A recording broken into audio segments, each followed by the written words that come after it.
7월 16일부터 8월 15일 정도까지 했을 때 그 정도 매출. 아까 보고 오셨구나. 한 달 눌러가지고 보고 오셨구나. 네. 그러면 아까 내가 이제 효자 상품 만들 거 네. 중국 판매자랑 딜을 한다고 하셨는데 네. 꿀팁 있나요? 안녕하세요. 네, 구대판다입니다. 오늘은 수강생을 만나다 에피소드 2 입문부터 월천까지 주말반 3기 수업을 들은 신한별 대표님을 모셔봤습니다. 그러면 신한별 대표님 자기소개 간단하게 해주세요. 네, 안녕하세요. 저는 3기 주말 오후반을 수강했고 현재 구매 대행 진행하면서 월 6천만 원 정도의 매출을 내고 있는 신한별이라고 합니다. 반갑습니다. 대표님이 이렇게 쇼핑몰을 하기 전까지 좀 네. 독특한 이력을 가지고 계세요. 네네. 그동안 어떻게 하다가 이렇게 쇼핑몰을 하게 되셨는지 한번 얘기해 주시면 좋을 것 같아요. 원래는 대학교를 졸업을 바로 하자마자 학사장교를 갔다가 군대 전역하자마자 바로 영어 공부도 하고, 사실 영어 공부하면서 그때 학원에서 또 강사로도 일을 했었어요. 영어학원? 아니요, 수학학원이요. 수학학원. 네. 말씀드릴 순 없지만 졸업하신 대학교가 꽤 좋은 감사합니다. 꽤 좋은 대학을 나오셨어요. 아무튼 그래서 영어학원에서는 공부하고 또 수학학원에서는 일하고 하다가 유학을 가기에는 돈이 사실 많이 필요하더라고요. 그러니까 미국에 가고 싶었는데 1년에 1억 원의 돈이 필요했었고 학원에서 일하면서 버는 돈을 가지고는 절대로 충당이 안 되는 금액이었기 때문에 이렇게 하면은 평생 유학도 못 가고 학원 강사로 그냥 인생이 끝날 수도 있겠다 싶어가지고 좀 다른 거 뭐 할 수 있는 게 없을까 했을 때 제가 아는 게 별로 없고 견문이 좁다 보니까 할 수 있는 게 이제 공부를 하면은 뭔가 길이 보일 수도 있겠구나 했을 때 가장 저한테 끌렸던 게 그 수능을 준비를 해가지고 의대를 가는 게 가장 좋겠다고 싶어가지고 그냥 그때 당시에 과감하게 수능을 도전했는데 한 3년 정도 준비를 했는데도 결과가 좀 잘 안 나와가지고 막상 나오고 나니까 나이는 찼고 할 거는 없고 그래서 저희 누나가 쇼핑몰을 하고 있었는데 저희 누나한테 배워서 쇼핑몰을 그때 시작하게 됐어요. 그러면 구매 대행으로 시작하신 거예요? 쇼핑몰을? 처음에는 위탁 판매로 하고 있었어요. 그러면은 국내 위탁 판매를 하시다가 네. 왜 구매 대행을 하게 되신 거예요? 위탁 판매가 단점이 좀 많은데 그중에 가격 경쟁력도 없고 위탁 판매를 해서 물건을 공급해 주시는 분이 같이 소매로 파시거든요. 저도 팔고 있는데 가격이 제게 무조건 비쌀 수밖에 없으니까 저한테는 안 사고 샀던 분도 환불을 하고 재고가 좀 빨리 나가는 경우는 재고가 잘 떨어지는데 그런 경우에는 이제 통보만 받기 때문에 주문이 들어온 건에 대해서는 저도 이제 다 환불해주고 취소해줘야 되고 초보 셀러다 보니까 플랫폼 적응을 제대로 하지 못해서 사실은 나가 떨어진 상태였어요. 신규 플랫폼이 나오면은 시시각각으로 이게 매월 단위로 아니면 매주 단위로 업데이트를 하면서 시스템이 바뀌잖아요. 근데 저 같은 초보 셀러는 자본도 없고 물건은 그냥 위탁받아서 파는 입장이니까 변화에 적응을 하기 너무 힘들어요, 사실은. 그래서 변화에 적응을 못해서 그냥 도태됐고 그래서 쇼핑몰의 수입은 0이 된 상태에서 할 수 있는 게 뭐가 없을까 해가지고 고민을 좀 많이 했는데 위탁 판매랑 비슷한 느낌으로 제가 일단 기존에 했던 거니까 그리고 구매 대행도 사실은 위탁 판매처럼 배송이 되는데 시간이 오래 걸릴 뿐이지 제 눈에는 비슷해 보이더라고요. 이분이 실은 저한테 수업을 듣기 전에 의대 준비도 하고 수능 준비도 하다 보니까 이제 생계를 위해서 공장에서 어느 정도 일을 하셨던 걸로 알고 있거든요. 공장에서 맞아요. 아르바이트를 조금 하셨는데 혹시 지금도 공장에서 일하고 계신지? 수업 들을 때 공장에서 아르바이트를 했었고 수업 끝나면서 같이 때려쳤어요. 수업 끝나면서 바로 너무 힘들어서. 근데 공장에서 같이 사람들이랑 일하면서 느낀 점이 좀 있으시다고. 네네. 제가 공장에서 일단 먼저 일하게 된 계기가 판다님도 그렇고 판다님 수강생 중에 되게 매출이 급격하게 잘 나오셨던 분을 제가 후기를 봤는데 일도 하고 구매 대행 일도 같이 병행을 했을 때 그리고 잠도 2-3시간 잤을 때 그걸 다 같이 했을 때 그 시너지가 나오는 것처럼 제 눈에는 보이더라고요. 그래서 일도 같이 하고 구매 대행도 하면서 2-3시간을 자야만이 월 매출 1억을 빨리 만들어낸다는 필요 충분 조건처럼 보였어요. 그러니까 일도 열심히 해야 되고 그리고 구매 대행도 같이 해야 되고 이렇게 제가 생각을 하고 들어갔는데 사실은 그게 필요 충분 조건은 아니었고 그냥 좀 고생만 하다 끝난 것 같은 느낌은 있어요. 그리고 그 공장 안에서 일하면서 느낀 점이 사무실에 앉아서 일을 하시는 분들이나 몸으로 뭔가 기계를 만지면서 일하시는 분이나 일하는 환경의 차이는 있을지라도 같은 느낌으로 제가 받았던 거는 계속 월급만 계속 꼬박꼬박 받다 보니까 다른 거를 사실은 생각을 잘 못 하세요. 그런 틀에 갇힌 사람들한테서 벗어나야지 다른 게 보이겠구나라고 느꼈어요. 아, 맞아요. 저랑 느꼈던 거랑 똑같은 감정을 느끼셨어요. 아, 그래요?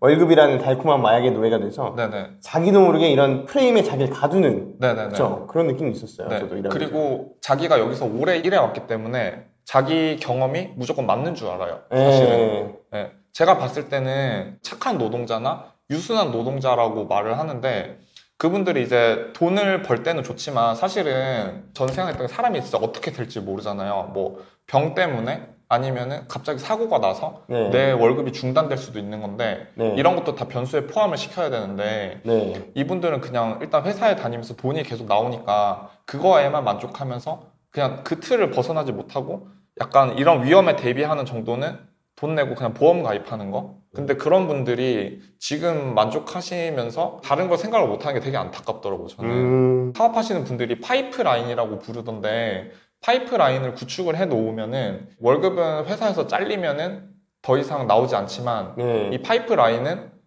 특별한 일이 생기지 않는 이상 죽을 때까지도 부셔지지 않을 수도 있겠다는 생각이 들더라고요. 그렇죠. 네, 그래서 파이프라인을 구축할 때 가장 접근하기 쉬웠던 게 위탁 판매라고 생각을 했었는데 실제로 겪어보니까 이게 단점도 많고 근데 구매 대행은 해외에서 그냥 물건 끌어다 파는 건데 오히려 남들이 이 물건을 안 팔고 있으면 가격 경쟁에서도 유리하고 네. 물건은 훨씬 많고 그렇죠. 내가 이 물건이 안 된다고 했을 때 다른 것도 팔면 되니까 그렇죠. 위탁 판매하는 사이트 그냥 정해져 있거든요. 근데 거기는 하루에 올라오는 물건도 별로 없는데 중국이나 뭐 다른 해외 사이트 다 합치면은 하루에 올라오는 물건의 양이 새로운 물건이 상상도 안 되게 많은 것 같아요. 맞아요. 네, 그래서 새롭게 시작하기도 좋고 내가 하나를 파이프라인을 구축을 했는데 안 되더라도 새로운 게 계속 나오니까 이 똑같은 걸 가지고 새로 만드는 거는 진짜 어렵지도 않은 것 같아요. 너무 쉽게 할 수 있는 것 같아요. 그러면 대표님이 수업이 언제 끝났죠? 5월 중순인 것 같아요. 4월 중순에 시작해서 5월 중순에? 네. 그러면은 그때부터 해서 매출이 어떻게 올라갔을까요? 제가 제일 그 반에서 열심히 했다고 생각을 하고 네. 했는데 결과를 보니까 저는 1,300만 원의 매출이 나왔었는데 네. 그 같은 반에 2천만 원 매출이 나오셨던 분이 계셔가지고 사실 좀 현타가 왔었어요. 네. 수업 시작하고 끝났을 때쯤 2천만 원 나오신 네, 거예요? 맞아요. 네. 그래서 그냥 저는 솔직히 말씀드리면은 수업 들었던 수강생들 중에 평범한 매출을 가지고 시작했다 생각해요. 네. 그러면은 5월 말쯤에는 한 1,000 정도 나왔고 네네, 맞아요. 6월, 7월, 8월은 어떻게 됐을까요? 지금 8월은 중순이니까 뭐. 네. 감안해서. 그리고 사실은 계속 1,300만 원대에서 한 6월 말까지 2천만 원 겨우 넘었나 싶어요. 그리고 그때 제가 여름 전용 상품을 소싱을 해가지고 여름 전용 상품을 팔았었는데 그때 반짝 일주일에서 2주일 정도 좀 잘 나왔었을 때 3천만 원 정도까지는 나왔었던 것 같은데 한 개 아이템으로? 같이요. 네. 다른 거 같이. 네. 원래 1,000만 원 정도의 매출이 있었던 거에서 이제 여름 시즌 상품이 같이 겹치니까 조금 더 잘 나왔던 것 같은데 여름 시즌 상품이 생각보다 되게 빨리 끝나더라고요. 그리고 나서 사실은 아이템 하나가 좀 대박이 나서 잭팟 터지듯이 그거 덕분에 지금 갑자기 한 달 만에 매출이 한 3, 4천만 원이 팍 뛰었어요. 그렇죠. 네네. 효자 상품의 특징이죠. 네, 효자 상품. 그러면 지금 한 6천만 원 정도 매출 나신 것 같은데 이게 네. 7월 1일부터 30일까지인가요? 아니면은 뭐 7월 16일부터 8월 15일 정도까지 했을 때 그 정도 매출이 아까 보고 오셨구나. 한 달 눌러가지고 보고 오셨구나. 네. 그러면 지금 대표님 매출 방식 얘기를 들어보면 네. 또 대표님도 효자 상품 방식인 것 같은데 네. 반자동이나 대량 등록하고 계세요? 네, 지금 계속 하고 있어요. 오, 그래요? 네. 반자동으로만 하고 있고 네. 하루에 100개씩은 올리고 있어요. 반자동을 하루에 100개씩 올리시고 네. 그러면 대표님은 거기서 효자 상품을 발굴해 내시는 거예요? 네. 어떻게 발굴하세요? 판다님이 수업에서 효자 상품을 어떻게 찾는지 데이터를 보는 방법을 가르쳐 주시잖아요. 네. 저도 이제 데이터로도 찾아보고 반자동으로도 판다님이 수업 때 알려주신 가이드라인에 맞춰서 소싱해서 그냥 계속 올리고 있는데 네. 네. 애초에 반자동 등록을 할 때 효자 네. 상품에 맞는 것들을 네네, 맞아요. 맞는 조건에 맞춰서 반자동을 해버린다? 네네네. 네네네. 그래서 데이터만 봤을 때 마음에 들면은 효자 상품으로 밀어볼까 하는 제품도 있었고 물건 올리고 나서 문의글도 갑자기 들어오는 경우가 있고 이게 문의글이 갑자기 뭐 일주일에 한 3건 정도가 들어오면은 이 효자 상품에 가능성이 있다고 판단하시는구나. 가능성이 보이는. 그리고 제가 신경 쓰지 않고 있었는데 갑자기 하루에 똑같은 게 3개가 팔린 거예요. 오. 네, 그래서 얘를 효자 상품으로 만들어야겠다 해서 효자 상품 작업을 좀 했어요, 제가. 상세 페이지도 만들고. 네, 상세 페이지 만들고. 근데 걔가 대박이 난 거예요? 네. 저도 안 될 줄 알았는데 문의글로 물어보는 게 딱 정해져 있거든요. 그렇죠. 어떤 상품에 사람들이 궁금해하는 게 딱 있어요. 그러면 그거를 가지고 상세 페이지에 좀 녹여내고 네. 그리고 팔렸던 거니까 해외 판매자도 좀 더 많이 알아보고 똑같은 제품을 가지고 제가 그 효자 상품을 만든 게 아니라 같은 제품 군이 잘 팔리는구나 확인을 하고 그 제품 군을 가지고 가장 괜찮은 걸 찾았어요. 그래서 그걸 가지고 효자 상품으로 만들어야겠다 해서 판매자도 좀 가장 최저가로 저한테 공급할 수 있는지 그리고 해외 사이트에서도 사람들이 평점을 다 남기는데 그것도 그 중에 평점이 가장 괜찮은 거 네, 가격도 괜찮고 평점도 괜찮고 후기도 괜찮고. 네. 아, 그래서 그래요? 그런 거를 좀 찾아서 이걸 가지고 좀 작업을 했어요. 그러면 처음엔 하루에 네. 100개씩 등록하는데 막 4-5시간씩 걸렸을 거예요, 그렇죠? 네, 맞아요. 더 걸렸을걸요, 처음에는? 3-4시간 걸렸던 것 같아요. 처음에? 네. 아, 되게 되게 손이 빠르시네. 그럼 네. 지금은 얼마나 걸리세요? 사실은 제가 직접 안 하고 아르바이트 쓰고 있어요. 아, 그렇죠, 그렇죠. 네. 아, 너무 잘하군요. 너무 네. 잘하군요. 레버리지를 이렇게 일으켜야 됩니다. 네네네. 그 사실 수업 때 듣고 네. 꾸준히 올리는 게 가장 좋은 것 같은데 물건 올려놓은 물품 개수랑 매출이랑 효자 상품이 없는 경우에 비례하는 것 같더라고요. 그쵸, 상품이 그쵸. 많을수록 매출이 증가하니까. 맞아요, 맞아요. 네, 그래서 그 말 듣고 레버리지를 일으켜야겠다 생각을 해서 그때 수업 끝나고 바로 알바 구해가지고 네. 그냥 알바한테 상품 목록 엑셀로 쫙 정리해가지고 주면은 알바가 맨날 이제 100개씩 올려주고 있어요. 알바 혼자 100개씩 올려요? 네. 성실하네요. 사실은 판다님께서 수업 시간에 어떤 사람을 아르바이트생으로 구해야 되는지까지 가이드라인을 주셨잖아요. 네. 근데 사실은 그 가이드라인에 벗어났던 분이거든요. 아, 그래요? 네, 제가 실수로 그 가이드라인에 벗어났던 분인데 제가 생각한 것보다 훨씬 잘해주고 계셔가지고 그래요? 네, 계속 그냥 그분한테 맡기고 있어요. 건별 주시는 네, 거죠? 건변. 네, 건별 한 얼마? 건당 원래는 210원이었는데 야, 그것도 40원을 깎으셨네. 네, 근데 지금 250원 주고 있어요. 너무 잘해주셔가지고. 월화수목금만 하고 있어요. 아, 그게 어디예요? 그쵸? 자, 그럼 제가 항상 학생들한테 하는 얘기가 있어요.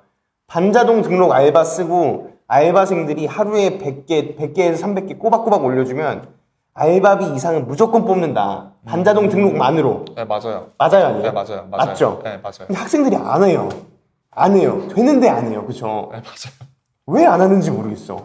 왜 안 할까요? 귀찮아서 그리고 아르바이트생을 알아보는 것 자체가 좀 부담스러워하는 것 같아요. 아르바이트생들을 여러 명을 이제 교육을 면접도 보고 네, 교육도 면접 해야 보고 되니까. 그 중에 뽑아야 되는데 그거 자체를 생각보다 힘들어 하시는 것 같아요.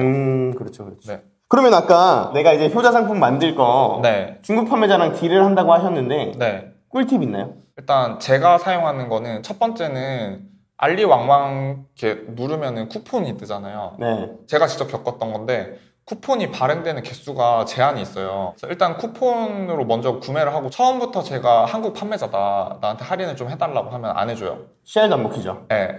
그런 게 CR도 안 먹히는 걸 알아서 처음부터 할인해달라고는 웬만하면 안 하고요. 그래서 처음에 그냥 쿠폰으로 할인 받을 수 있는 거는 해보고 그래서 구매가 한 3건에서 4건 정도 일어났을 때 이게 꾸준히 팔리는 것도 판매자가 보이니까 사실은 어떤 제품이 하나 팔렸다고 했을 때 개인이 하나만 구매해야 되는 상품인데 이게 개인인데 2개 구매하고 3개 구매하고 이렇게 보면 판매자도 좀 이상하니까 알잖아요. 네. 그때 이제 다음 한 3건 정도를 구매하고 나면은 4건째 됐을 때 타오바오에서 구매를 하는데요. 타오바오에서 주문서를 제출하고 나서 결제를 한다는 과정이 있던데 네네네. 주문서까지만 딱 제출을 하고 나서 꺼버리죠. 네 그리고 판매자한테 그 알리왕왕 메시지를 보내요. 네. 난 사실 한국의 판매자인데 구매를 하고 싶은데 앞으로 할인을 해주면은 당신한테서만 구매를 하겠다. 네. 얼마까지 할인을 해줄 수 있냐 하면은 쿠폰 가격만큼만 할인을 해주시는 분도 있고 쿠폰 가격보다 더 많이 할인해 주시는 분도 있어요. 네네. 그런 식으로 해서 그냥 할인 받고 있어요. 반자동 등록이랑 네, 수동 등록. 네. 그러니까 효자 상품 만든 거. 네. 매출 비율은 몇 대 몇 정도 나오세요? 9대1 아니면 8대2 정도인 것 같아요. 1이 1이 그냥 반자동. 그냥 반자동, 네. 1이나 2가 반자동, 네, 나머지는 수동 등록. 네. 기억나요? 그 수업 끝나고 법적으로 막 네. 누가 이렇게 네, 상표권이 있다는 식으로 저한테 거짓말을. 네, 혹시 수동 등록 꿀팁 같은 거 있을까요? 꿀팁? 다른 구매 대행 셀러와 나만의 상품을 차별화하는 방법.